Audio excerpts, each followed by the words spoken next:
The sky had turned red above Sector 9. Smoke rose from burned ships and ash covered the ground like dirty snow.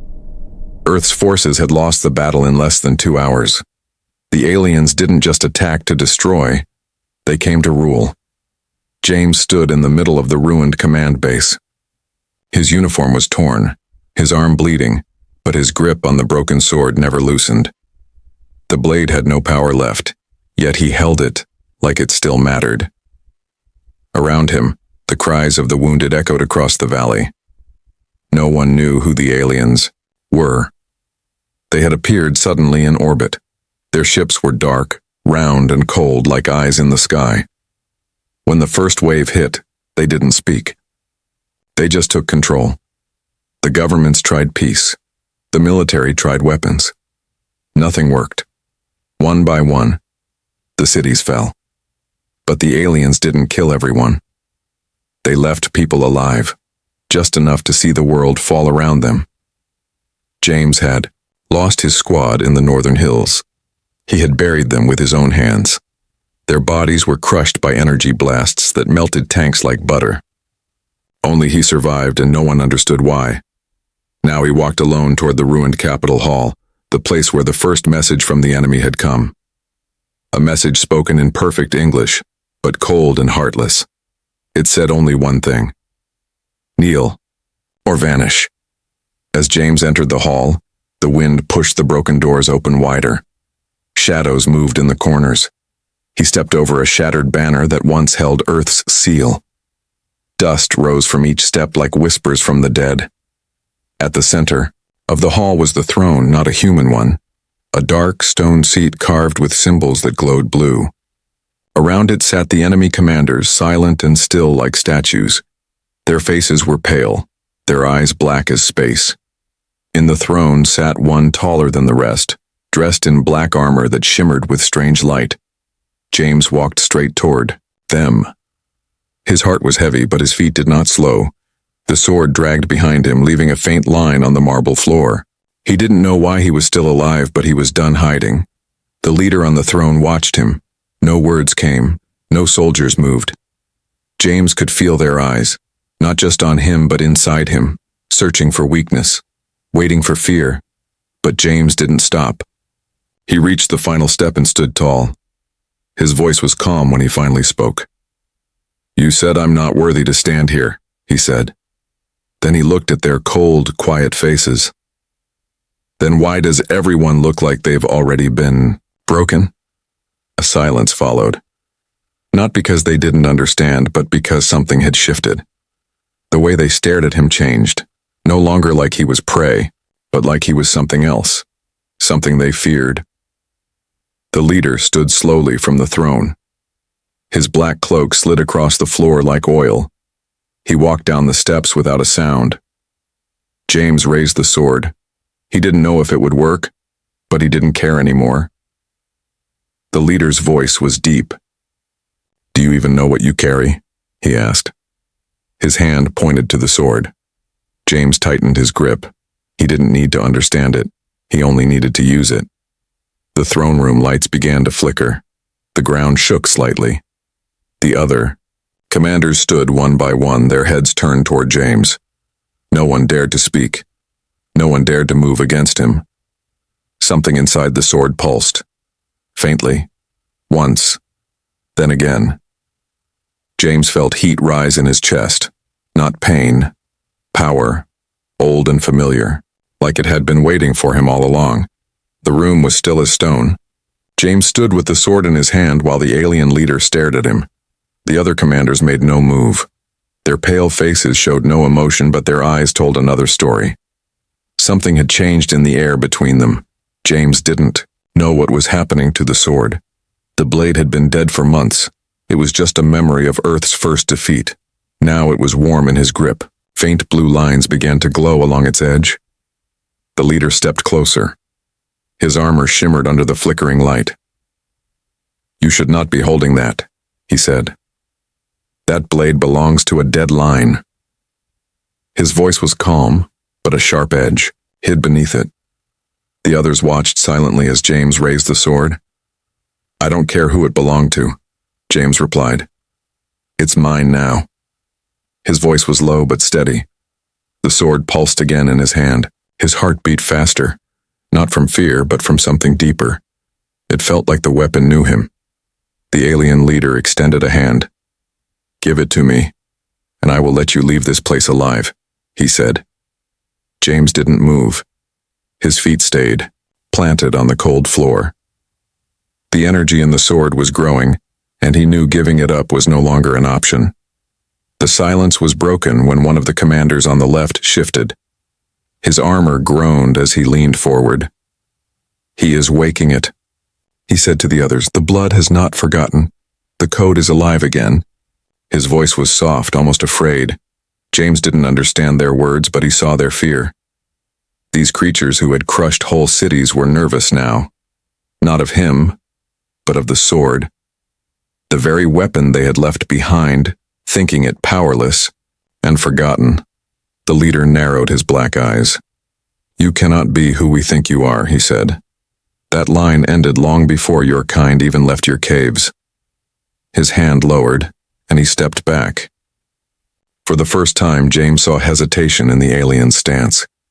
James took a step forward. The energy from the sword spread through his arm and into his chest. It did not burn. It felt like a memory, ancient and heavy. His voice was firm as he asked, "Then why does this blade remember me?" A long silence followed. Then another commander stood. His voice was different from the others. "Because his blood carries the mark," he said. The seal was broken the moment he touched the steel. The throne will respond if he enters the Hall of Echoes. More whispers passed between the aliens. Their perfect control began to slip. James didn't know what the Hall of Echoes was, but it didn't matter. All he needed was a path forward, one that led to the heart of their rule, one that gave him a chance to end this. The leader raised a hand to silence the council. "You are not ready to understand what you carry," he said. "Leave now. This is your last moment to walk away without war." James tightened his grip on the sword. "There is already a war," he said, "and I'm not the one who started it." His eyes didn't blink. His voice didn't shake. His back was straight, and his will unbroken. The sword in his hand flared brighter. The carvings on the throne, behind the leader, began to glow. The chamber shook slightly as the energy responded to his presence. One of the chairs cracked at the base. A murmur of panic rolled through the council. James didn't wait for permission. He turned and walked toward the golden doors behind the throne. Two guards stepped in his way but stopped when they saw the sword. No one dared move as the doors creaked open before him. He stepped into the hallway of power, guided by a weapon that had once ruled empires. James moved through the golden doors, his steps echoing in the quiet hall. The sword in his hand glowed, softly, lighting the ancient symbols carved into the walls. This place was colder, deeper, and older than the throne room behind him. The walls were made of black stone that shimmered faintly under the sword's light. Strange markings pulsed, with a blue glow as he passed. The silence in the hall was thick, almost alive. Every step felt like walking deeper into the past. Behind him, the doors sealed shut without a sound. He didn't turn back. Ahead of him was a long stairway leading down.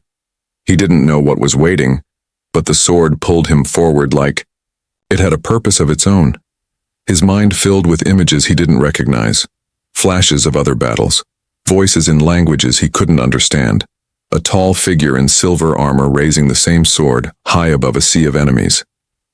James didn't know if these were memories or visions. He stepped onto the first stair. The sword pulsed again. The hall dimmed for a moment, then grew brighter. The air grew warmer as he descended, and the weight in his chest grew heavier. Whatever was below, it was waking. At the base of the stairs stood a massive gate.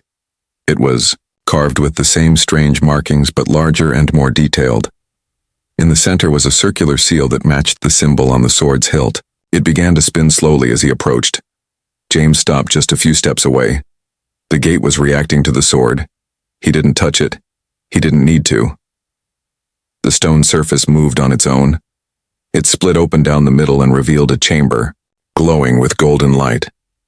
Inside was a large round room with a high ceiling. In the center stood a stone pedestal. On it lay an open book, its pages filled with glowing blue text. The room felt sacred.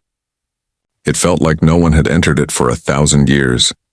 James stepped inside slowly. His boots made soft taps on the polished floor.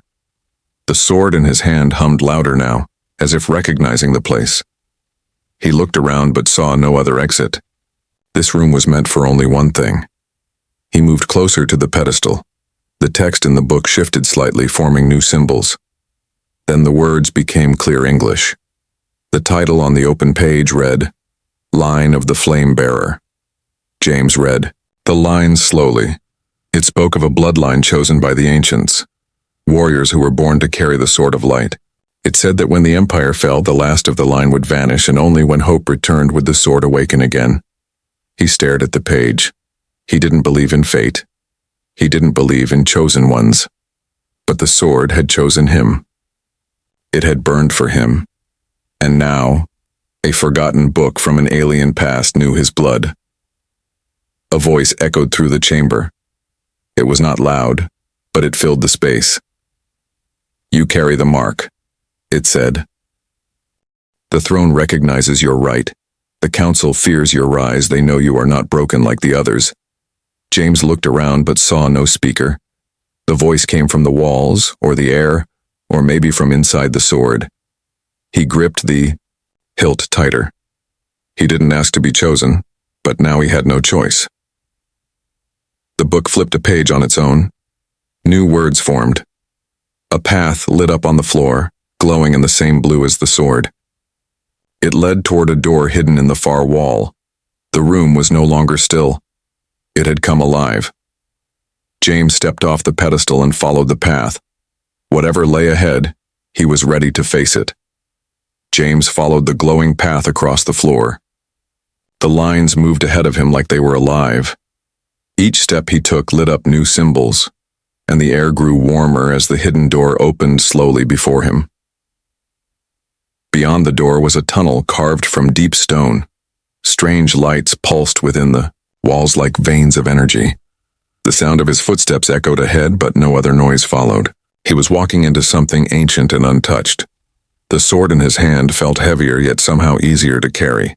It pulsed in time with the lights on the walls. It was not just a weapon anymore. It was a key, a map, a voice from the past that had decided to speak through him.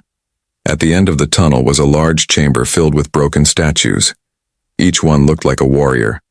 Some had wings. Some had strange armor. All had the same symbol carved into their chest, the mark now glowing on the hilt of James's sword. He stopped in the center of the room. His eyes scanned the broken faces of these stone guardians.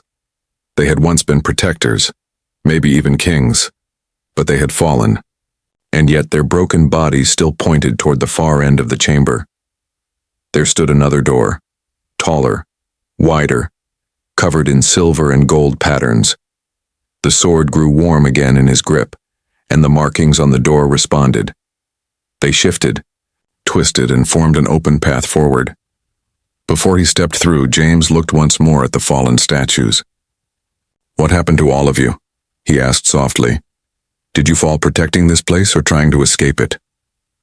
His words faded into the air like a whisper carried by the sword. He passed through the door and found himself in a circular hall filled with mirrors. But these were not ordinary mirrors. Each one showed a different version of him. Some wore armor, some were injured, some stood tall with crowns on their heads. James stepped closer to one of the mirrors. His reflection stared back, wearing golden armor and holding the sword high. Behind him stood thousands of human soldiers. They looked up at him with hope in their eyes. It was not a dream. It was a memory of a future not yet written. A voice returned. It was deep, old, and calm. "These are the paths that may come," it said. "Not all will rise, not all will survive, but all begin here, with a choice." James turned from the mirrors and looked to the center of the hall. A stone platform rose slowly, and on it rested a second sword. This one was larger, brighter, and humming with visible energy. But his current sword pulsed harder, resisting its presence. He reached out to touch the second blade. But before his fingers made contact, a flash of light struck the wall beside him. He turned fast, sword raised, a figure stepped out from the shadows. It was not an alien. It was a human. The man wore a black coat and had a long scar across his cheek. His eyes were cold and sharp. "You're late," he said. "They've already started voting to end Earth's rights in the council. You don't have much time." James narrowed his eyes. "Who are you?" he asked. The man smiled slightly, but there was no joy in it. "I'm what you could have become if you had arrived 10 years earlier," he replied. "Now we'll see if you're still worth the crown." The platform with the second sword lowered into the floor. The mirrors darkened. The hall returned to silence. James looked at the stranger and realized something more dangerous than power stood before him. He wasn't just fighting an enemy anymore. He was about to face himself. James didn't lower his sword. The stranger across from him was calm, too calm. His black coat barely moved in the still air, but his eyes followed every shift in James's stance. This was not a soldier. This was something else. "You're not supposed to be here," James said. His voice was steady, but his grip tightened. The sword hummed softly, reacting to his thoughts. The stranger smiled again, though it didn't reach his eyes. "No," the man said, "but neither are you. You came too late, yet the sword still answered you. That means something broke. That means something changed." He stepped to the side, his boots making no sound on the stone floor. James followed his movement, never breaking eye contact. The mirrors around them had gone dark, but the air still felt full of energy, like the room itself was waiting to see what would happen next. "You said I could have been you," James said. "What do you mean?" The man's eyes narrowed. He tilted his head slightly, then pointed to James's chest. The line of the flame-bearer was meant to awaken one soul every generation. That soul becomes the balance between war and survival. James shook his head. "I don't believe in chosen ones," he said. "I'm just a soldier who lived longer than the others." The man chuckled, a sound that held no warmth. "You're not chosen," he replied. "You're tested." The sword grew hotter. The glow brightened and spread across the floor beneath. James. The blue lines curved around his feet like vines wrapping a tree. The chamber responded to his presence again, just like it had before. "You said the council is voting," James said. "What does that mean?" The man walked toward one of the mirrors and placed his hand on it. It lit up, showing a large chamber filled with alien figures in tall chairs. In the center stood an empty podium. "That seat used to belong to Earth," the man said. "But since the fall, no one has dared to sit there. If the vote passes, the humans lose all say in the galactic order. You'll become less than slaves, less than shadows." James stared at the image. He could feel the weight behind the words. This wasn't just about war. It was about silence, about being forgotten. If no one stood up now, the human race would disappear from history without even a fight. "Why are you telling me this?" he asked. "If you're part of them, why give me the truth?" The man stepped away from the mirror. "Because I failed," he said. "I was chosen like you, but I gave in. I served them. I thought it was the only way to survive. Now I see it was just another form of death." The sword pulsed hard. The energy surged through James's arm. The chamber lights responded again. The hidden door behind the mirror began to rise. Beyond it, a lift waited, glowing blue and gold. "This path leads to the council," the man said. "Take it, and they'll see the sword. They'll know the line lives. Some will fear you, some will bow, but all will listen, even if only for a moment." James didn't move yet. He looked at the man once more. "What will you do?" he asked. The man looked down at his hands. "I will stay here. My path ended the moment I let them win. But yours hasn't ended yet." James stepped toward the lift. The sword hummed louder, brighter. It lit his face in soft blue light. He didn't know what waited above, but the time for hiding was over. He was ready to be seen. He stepped onto the lift and let the chamber take him upward. The lift rose slowly, silent as breath. James stood still, both hands gripping the sword. The light from its blade filled the small chamber with a steady blue glow. He could feel it guiding him now, not just as a weapon, but as a purpose. Above him, gears shifted and ancient walls opened. The chamber came to a stop with a soft thud. Before him was a tall hallway carved from black stone and lit by golden lanterns. Voices echoed from far ahead, low and tense. He stepped forward without hesitation. The sound of his boots against the floor echoed louder with every step. The walls were smooth, polished, and covered in murals that showed battles, thrones, and faces he didn't recognize. At the end of the hall stood a gate made of crystal and steel. 2 alien guards stood before it. Their armor shimmered with deep purple light, and long staffs rested in their hands. They didn't speak when they saw him. The sword's glow intensified. The guards hesitated. Their hands gripped their staffs tighter, but they didn't raise them. One of them took a step back. The other glanced at the symbol now glowing on James's chest plate. Without a word, the crystal gate began to open. The light from the chamber beyond spilled into the hallway. Warm, golden, and blinding at first, James stepped through as if walking onto a battlefield.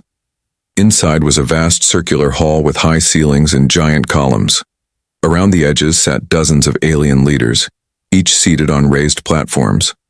Some had scales, some had fur, some were almost transparent. All were silent as they turned to him. In the center of the chamber was the empty podium.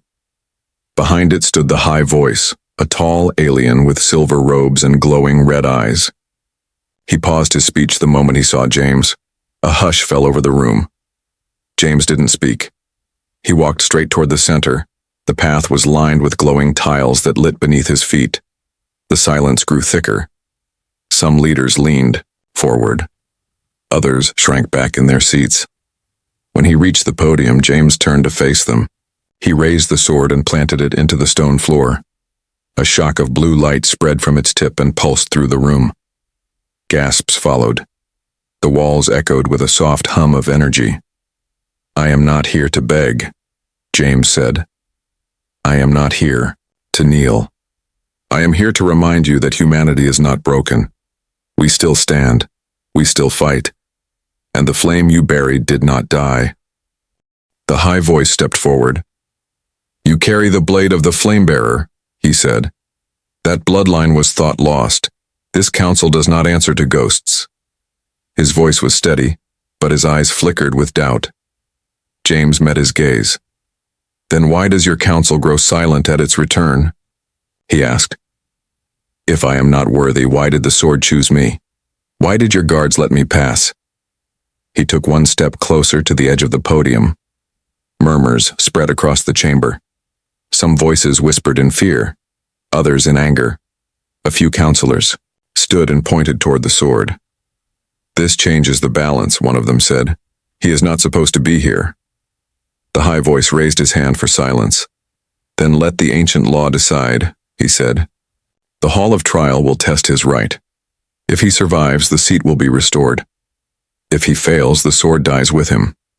James pulled the sword from the floor and raised it once more. "Then show me the trial," he said. "Because I'm not here to ask for a seat, I'm here to claim it." The hall of trial opened beneath the council chamber. The floor split apart, revealing a platform that slowly lowered James into darkness. He held the sword tightly as the air grew colder and heavier with each passing second.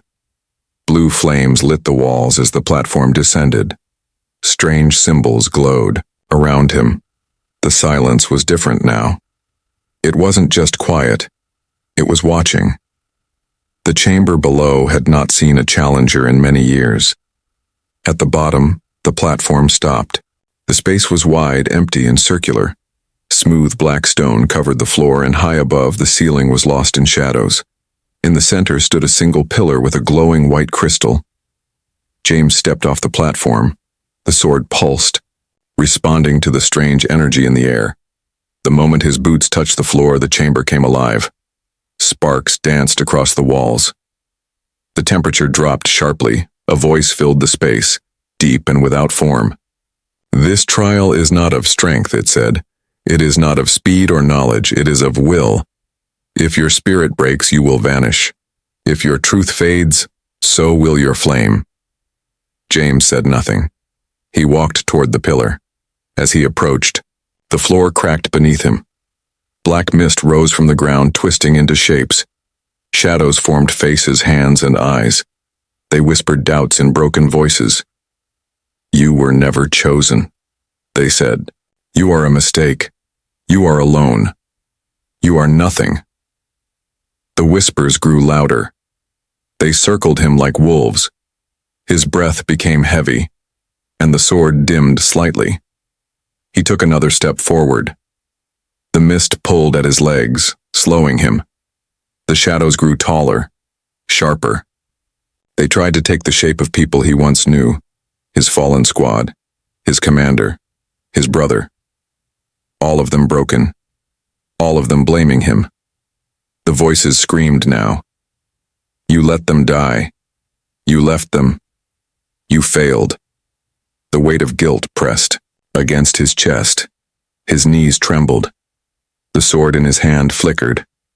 A moment of weakness passed through his heart like cold wind. But then he remembered their faces. Not just how they died, but how they lived. Brave, strong, laughing before battle. Holding the line when they knew they wouldn't survive. They weren't blaming him. They had trusted him. James took a deep breath. The mist hissed, trying to choke the air from his lungs. He raised the sword and it flared back to life. The glow burned through the darkness. The shadows screamed and shrank away from the light. I carry their memory, he said. I carry their will. I am not broken. I am still here. His voice echoed across the chamber. The ground stopped shaking. The mist began to clear. The shadows retreated into the stone. He stepped to the crystal and placed the tip of his sword against it. A bright white light exploded outward. It filled the room, burning away every trace of darkness. The crystal turned blue. The sword's pulse matched its rhythm. The voice returned, now calmer. The trial is complete. You did not yield. You did not forget. The throne recognizes your right. The floor began to rise again. James stood tall, sword at his side. His armor was cracked, his body tired, but his eyes were clear. The council chamber returned above him, and the alien leaders rose to their feet one by one. No one spoke for a long moment. Then the high voice lifted his hand and pointed toward the seat at the center of the ring. Take your place, he said. Let the flame rise again. James stepped off the rising platform and walked slowly toward the throne. The room was still. All eyes were on him. Every step he took echoed with meaning. The sword at his side still glowed with a steady blue. Like the seat before him was made of dark metal and carved stone. It was not built for comfort. It was built to command. No human had sat there in generations. No flame-bearer had returned since the last fall. Until now. He placed his hand on the armrest. A soft light spread from his fingers across the surface of the throne. The carvings lit up one by one. The chamber answered with a low hum, deep and strong. The silence around him broke into quiet awe. One by one, the alien counselors lowered their heads. Some in respect, others in fear, a few with uncertainty. But none dared speak against what they had witnessed. The sword had chosen. The trial had confirmed. The flame had returned. James sat down. The weight of the moment settled on his shoulders. He was not just a soldier now, he was a symbol. A voice for a planet nearly erased. A fire lit in the darkest part of the galaxy. The high voice stepped forward. By the ancient code, the seat of humanity is restored, he said. And by flame and trial, its bearer is declared sovereign. Speak, human. Let the council hear. Your will. James stood again. He raised the sword and pointed it to the sky above the chamber. A beam of blue light shot upward and touched the high ceiling. It cast shadows on the ancient walls. Every symbol flickered with life. We are not what you think, James said. You see ruins, failures, broken cities, but you forget who we are. We fall, yes, but we rise again, stronger, wiser. And when we rise, we carry others with us, not under us, beside us. He looked around the ring of faces. You ruled with fear, he continued. You silenced voices that challenged your power. You called it order. But true order does not come from fear. It comes from unity. From fire that warms, not just burns. A murmur spread through the room. Some nodded slowly. Others remained still. The old laws did not prepare them for this moment. They never thought the flame-bearer would return with both strength and mercy. I will not rule to conquer, James said. I will rule to restore, to rebuild the broken bridges between stars. And Earth will not be your forgotten corner. It will be your ally, your equal, or your judge if forced again. He lowered the sword. The light faded gently, but did not die. It settled into the blade, now calm and resting. A new energy filled the room. One of change, one of warning, one of hope. The high voice gave a slow nod. Then let this day be written in the stars, he said. The broken have risen. The forgotten now speak. Let the council bear witness to the return of fire. The crystal gates behind the chamber opened. Beyond them a path led to the stars. Ships were waiting, not to flee, but to lead. Earth was no longer silent. Its voice had returned with strength and flame. James turned toward the path. The sword at his side shimmered softly. He didn't smile. He didn't celebrate. He simply walked forward, knowing the battle for survival had ended, and the battle for peace had begun. And this time, the galaxy would listen.